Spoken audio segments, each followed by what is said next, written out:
बाबा ध्यान में अवस्थित भय और सब देख लिया। सती ने मेरी मां का रूप बनाया, इतना बड़ा अपराध। सती ने मेरी मां सीता का रूप बना लिया है, इसका अर्थ आज के बाद सती मेरे लिए मां जैसी हो गई। अब मैं इनके साथ गृहस्थ धर्म का निर्वाह कैसे करूंगा? त्याग भी नहीं सकता, प्रिया है, रह भी नहीं सकता। क्यों? अब मातृभाव में है अब मेरे लिए। क्या करे क्या करे, द्वंद आया। प्रभु के श्री चरणों का स्मरण किया और मन ही मन बाबा ने संकल्प कर लिया, आज के बाद मेरे शरीर से सती का भेंट नहीं होगा। बाबा ने सती जी का त्याग कर दिया। आकाशवाणी भई, आकाशवाणी ने इतनी प्रशंसा की, धन्य हो बाबा, आपके अलावा भक्ति को इतनी ऊंचाई तक कौन लेकर जा सकता है। जय जय हो, जय हो, जय हो। खूब जय जयकार भया। सती जी सुन ली, मन में सोचने लगी बाबा ने जरूर कोई प्रण किया। पूछती हैं बार बार, प्रभु आपने कौन सा प्रण किया? बाबा ने बताया नहीं। यहां पर देखिए गोस्वामी जी एक बड़ा सुंदर उदाहरण दिए। कहते हैं, जल पय सरिस बिकाई, देखहु प्रीत की रीति भली, बिलग होई रस जाई, कपट खटाई पर पुनि। कहते हैं जल दूध मिलकर एक भाव में बिकता है, लेकिन यदि खटाई पड़ जाए तो दूध से जल अलग हो जाता है। आप दर्शन करिए, दूध में जब पानी जाता है ना, तो दूध में मिलने के बाद पानी पानी नहीं रहता। क्या बन जाता है वो? दूध। क्यों? पानी जब दूध में जाता है तो अपना नाम, अपना पहचान, अपना अस्तित्व सब समाप्त कर देता है। तब दूध में के पास जाता है। दूध कहता है, भाई तू मेरे से इतना प्रेम करता है कि अपना नाम पहचान मिटाने को तैयार है, कोई बात नहीं, आज के बाद मैं तुमको अपना नाम दूंगा, अपना रूप दूंगा, अपना स्वाद दूंगा, और यहां तक कि अपना मोल दे के तुमको अपने साथ बाजार में बिकवा दूंगा। कितना प्रेम। और दूध उस पानी को भी दूध बना के बिकवा देता है, स्वयं उसी भाव में, अपने साथ में। उसी दूध को माई लोग ला के बर्तन में रखकर जब चूल्हे पे चढ़ाती है ना, और दूध गर्म होने लगता है, तो पानी कहता है दूध से, मित्र तुमने अपना रंग दिया, स्वाद दिया, मोल दिया, मुझे, मैं कुछ नहीं था, मुझे अनमोल बना दिया। चिंता मत करना मित्र, तुम्हारे साथ जब तक मैं रहूंगा, मैं अपने आप को जलाऊंगा, तुम्हारे ऊपर आंच भी नहीं आने दूंगा।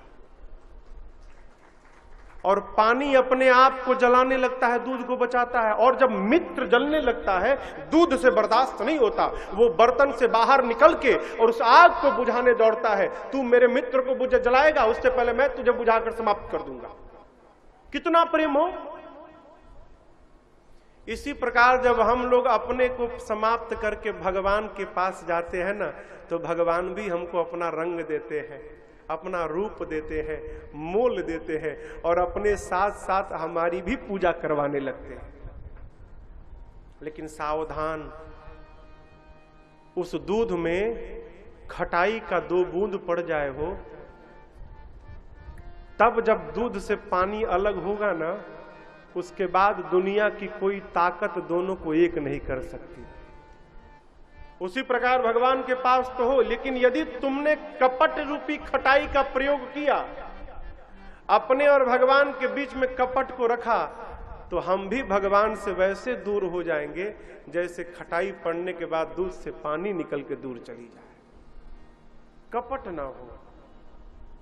कपट जानते हैं क्या है? हम जो हैं वो दिखाई नहीं पड़ते, और जो दिखाई दे रहे हैं उससे हमारा कोई संबंध नहीं है। यही सबसे बड़ा कपट है।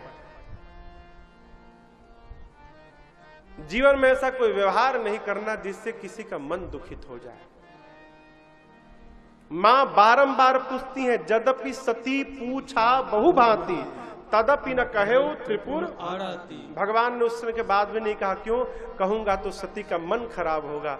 मैं कह के नहीं, व्यवहार से बताऊंगा, सती मैंने आपका त्याग कर दिया है। कभी देखिए, गोली का घाव भर जाता है, बोली का घाव नहीं भरता है।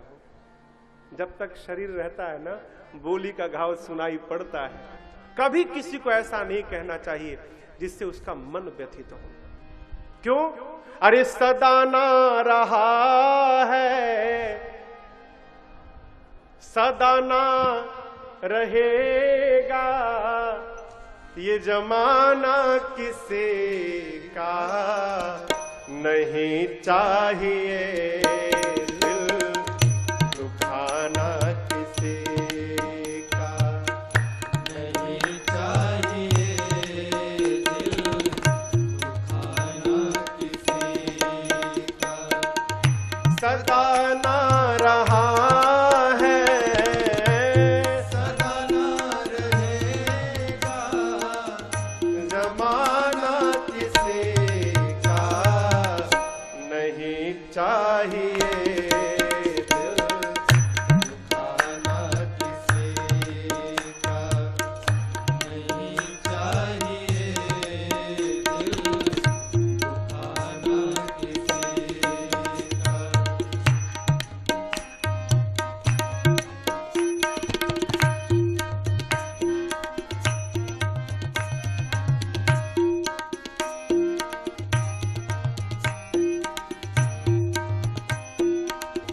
साधक कहता है क्या? आएगा बुलावा तो जाना पड़ेगा, सर तुझको आखिर झुकाना पड़ेगा। आएगा बुलावा तो जाना पड़ेगा, सर तुझको आखिर झुकाना पड़ेगा। बलकेश्वर धाम में कथा हो रही है, चलना नहीं है, चलना कथा, घुंघरू की डिलीवरी करनी है। बलवीर जी, घुंघरू पहुंचाने जाना है, अभी टाइम है।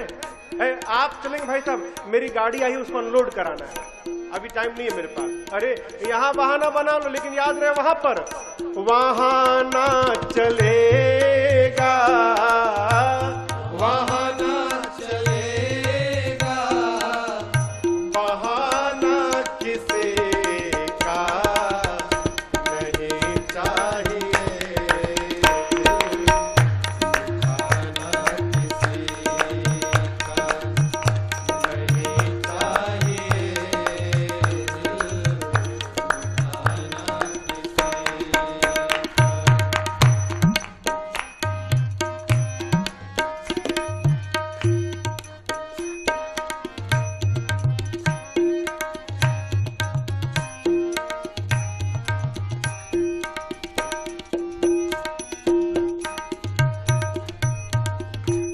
सोहरत तुम्हारी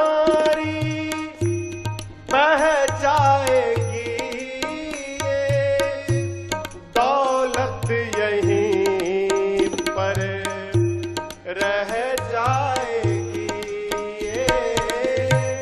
शोहरत तुम्हारी बह जाएगी, दौलत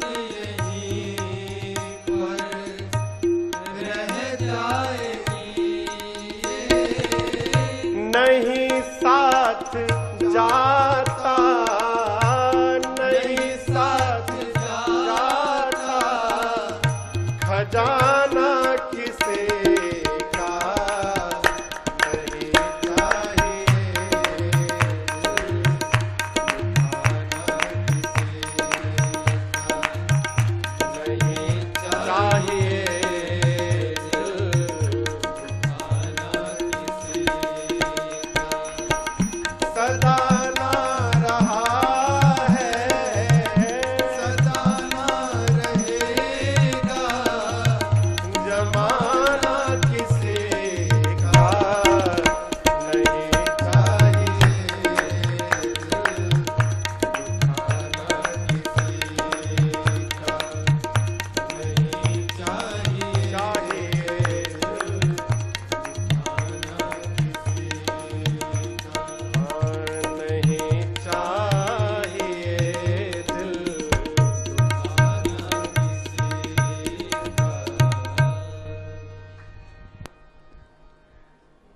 एक व्यक्ति मरने वाला था,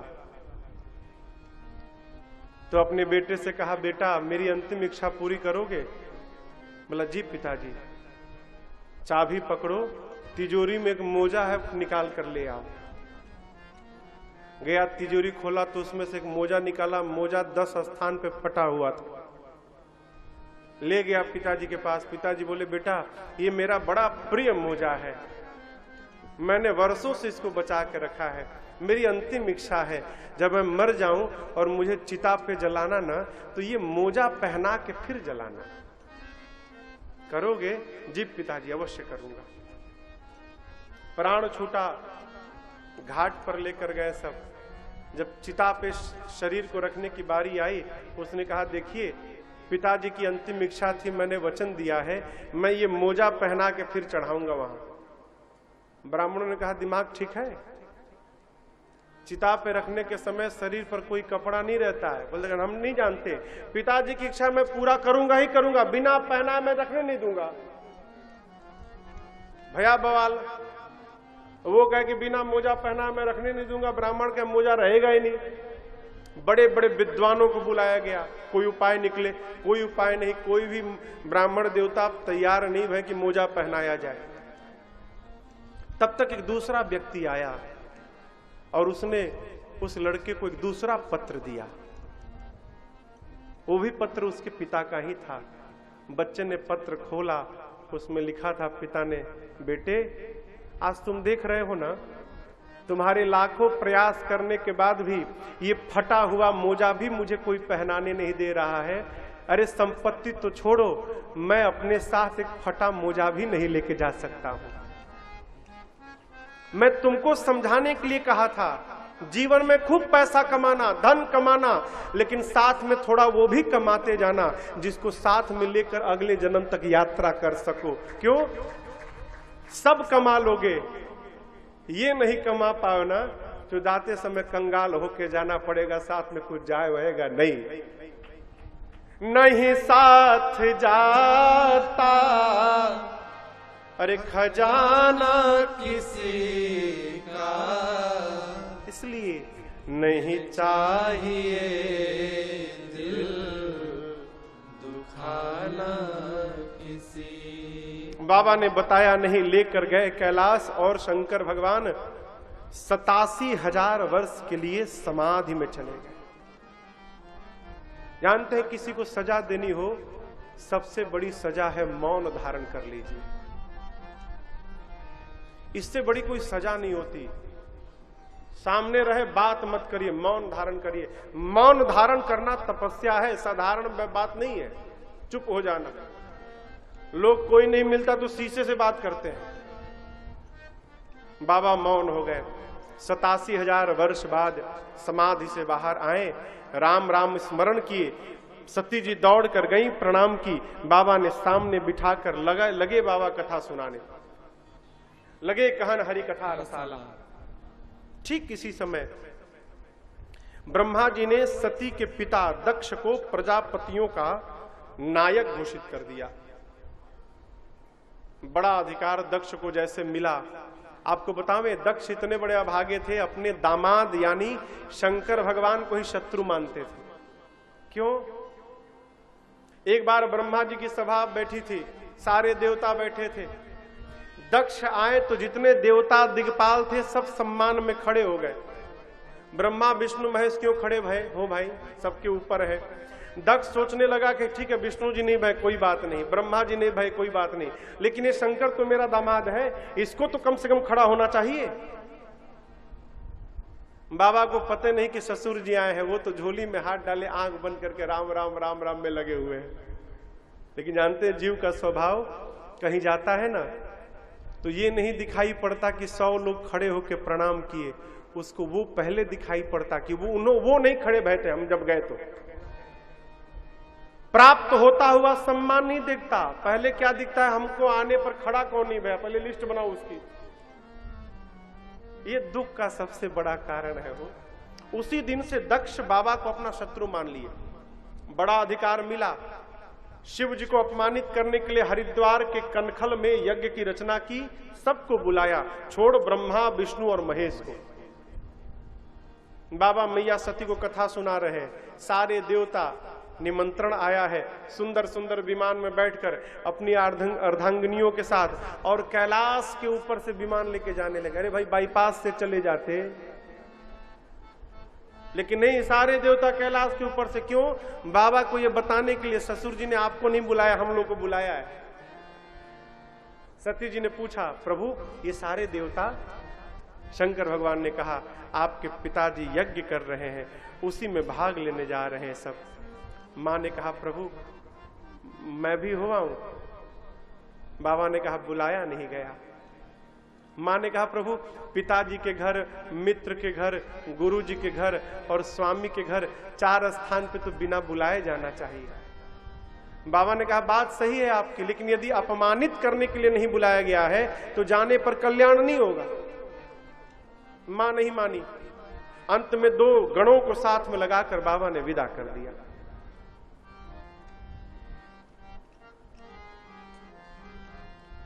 अस्सी साल की बूढ़ी माई भी जब अपने मैके जाती है ना हो, चेहरे की खुशी आप देखिएगा कभी।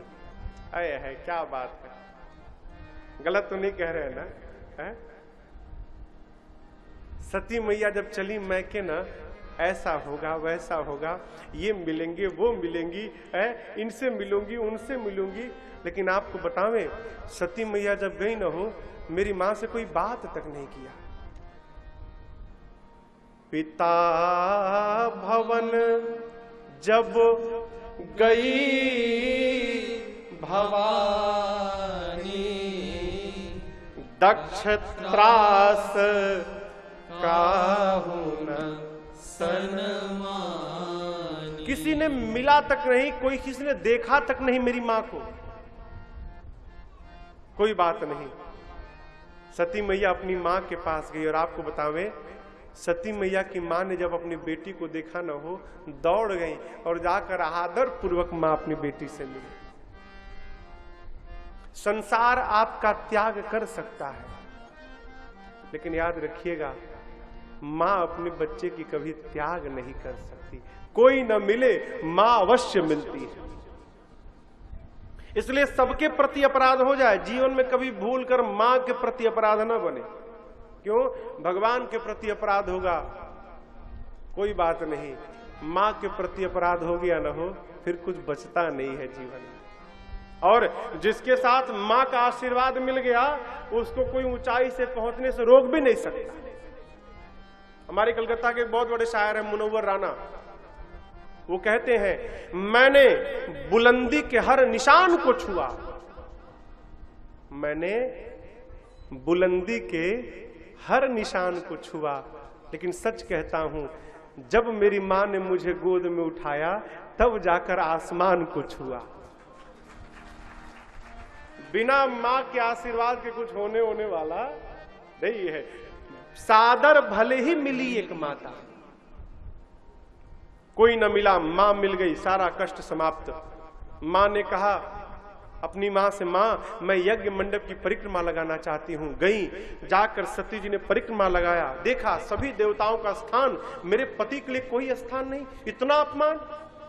अब तो जो जो बातें बाबा ने कही थी, सारी बातें कानों में गूंजने लगी। मां का क्रोध बढ़ गया, इतना क्रोध बढ़ा, मेरी मां सती का दपट पड़ी मुनियों के ऊपर। बोले, मुनि ऋषिगण कान खोलकर सुनिए, सुनो सभासद सकल मुनिंदा, सुनो सभासद सकल आपसे कही सुनी जिन शंकर निंदा, कही सुनी जिन शंकर निंदा। हो फल तुरत लाभ सबका हो, फल तुरत लाभ सबका हो। भली बात पछताव पिता हो, भली बात पछताव पिता हो। संत शंभु श्रीपति अपवादा, संत शंभु श्रीपति अपवादा। सुनिए जहां तहां असी मर्यादा, सुनिए जहां तहां असी मर्यादा। काटिए तासु जीव जो बसाए, काटिए तासु जीव जो बसाए। श्रवण मोदिनत चलिए पराए, श्रवण मोदिनत चलिए पराए। जगदात्मा महेश पुरारे, जगदात्मा महेश पुरारे। जगत जनक सबके हितकारी, जगत जनक सबके हितकारी। पिता मंद मत निंदत देहि, पिता मंद मत निंदत। मैं दक्ष शुक्र संभव यह देहि, दक्ष शुक्र संभव यह देहि। तजि हो तुरत देहत ही हेतु, तजि हो तुरत देहत ही हेतु। हो ऋषिकेतु उर्धर चंद्र मौल अस कही जो गया गिनी तनु जारा, अस कही जो गया गिनी तनु जारा, भयो सकल मख हाहाकारा, भयो सकल मख हाहाकारा, भयो सकल मख हाहाकारा। ऐ मां दपट पड़ी। हे देवगण ऋषि मुनि ध्यान से सुनिए, आप में से बैठकर जिसने मेरी पति की निंदा की है अथवा जिसने बैठकर कानों से सुना है, सबको दंड मिलेगा। नियम है, मर्यादा है, जिस सभा में संत की, शंभु की और नारायण की निंदा हो, यदि शक्ति है तो निंदा करने वाले की जिह्वा काट दो, शक्ति नहीं है तो कान बंद करके चले जाओ। मेरे पति केवल पति नहीं, जगत के पिता हैं और आज इस मेरे नीच पिता ने मेरे पति की निंदा की। आज के बाद मैं इसकी बेटी नहीं कहलाऊंगी, दक्ष की बेटी के रूप में जीवित नहीं रहना। मां ने दाहिने पांव के अंगूठे से योग अग्नि को प्रज्वलित कराकर और अपने आप को जलाकर भस्म कर दिया। मां जलकर भस्म हो गई हो। बाबा के 2 रुद्रगण साथ में थे, लगे विध्वंस करने। नारद जी जाकर शंकर भगवान को बताएं। बाबा ने जटा निकालकर पटका पर वीरभद्र प्रकट हो गए, कुपित करके भेजा उनको। वीरभद्र आए, गणों ने वीरभद्र से कहा, एक पूषा नाम के देवता थे, पूषा। शिव जी की निंदा हो रही थी तो बहुत जोर जोर से हंस रहे थे। गणों ने कहा ये बहुत हंस रहे थे। वीरभद्र ने ऐसा मुक्का मारा, 32 दांत गिर गए। यज्ञाचार्य थे भृगु जी महाराज, उनकी दाढ़ी नोच ली जाकर। दक्ष के सर को पकड़ा वीरभद्र ने और घुमाकर धड़ से सिर को उखाड़कर और अग्निकुंड में जलाकर भस्म कर दिया। बाद में भगवान शंकर को बुलाया गया यज्ञ की रक्षा भई। सावधान, किसी को नीचा दिखाने के लिए आप सत्कर्म करने जाएंगे, गांठ बांध के रखिए, आपका सत्कर्म पूरा होने वाला नहीं है। वैर भाव से यदि परमार्थ करेंगे आप तो पूरा होने वाला। मुझे याद है महाराज जी के साथ बैठा था एक कथा में, आगे कहीं कथा थी तो वहां के आयोजक आए थे, बोले महाराज जी से कि ये क्या व्यवस्था महाराज, व्यवस्था हम करेंगे। तो महाराज जी ने कहा भगवान आपकी रक्षा करें। तो समझ में उनके बात नहीं आई, वो चले गए। हमने कहा सरकार आपने ये क्यों कहा कि भगवान आपकी रक्षा करें। बोले बेटा अभिमान करके गए हैं, इनकी कथा बिगड़ेगी, तुम देखना। और बतावे 9 दिन कथा भई, 9 दिन दिन भर जितने कार्य करता रहते थे, बाल्टी ले लेकर पंडाल से पानी बाहर निकालते थे। तो शाम को कथा होती थी, फिर रात भर में इतने इंद्र नारायण प्रसन्न हो जाते थे, फिर सुबह लबालब पानी, फिर दिन भर बाल्टी लेके पानी निकालो। 9 दिन यही चला।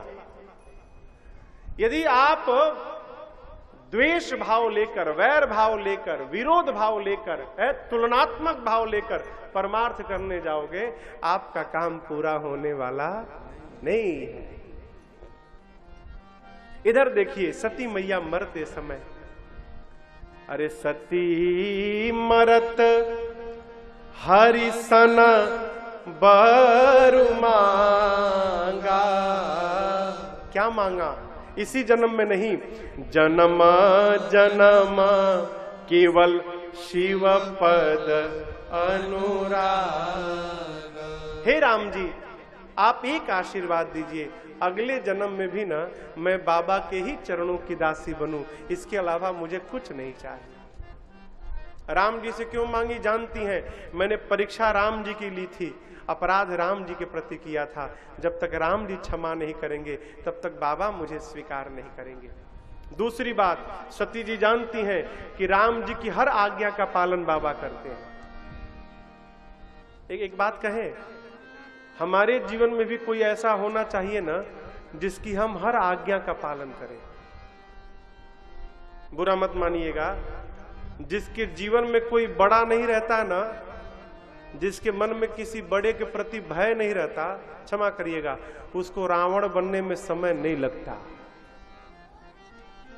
हमारे ऊपर कोई रहे जो गलत करने पर हमको टोक सके, जिसकी हम हर आज्ञा का पालन करें। राम जी राम जी शंकर जी को अपना भगवान मानते हैं और शिव जी राम जी को अपना भगवान मानते हैं। ये संबंध है, सेवक स्वामी सखा सिय पी के। कौन? बाबा मेरे। राम जी ने कहा ठीक है, अगले जन्म में भी आप बाबा की ही दासी बनेंगी। इस बार आप दक्ष की बेटी थी, आपके पिता के सर को तो जला दिया गया, लेकिन बकरे का सर लगाकर उनको जीवित कर दिया गया है। तो कहिए तो अगले बार भी दक्ष की बेटी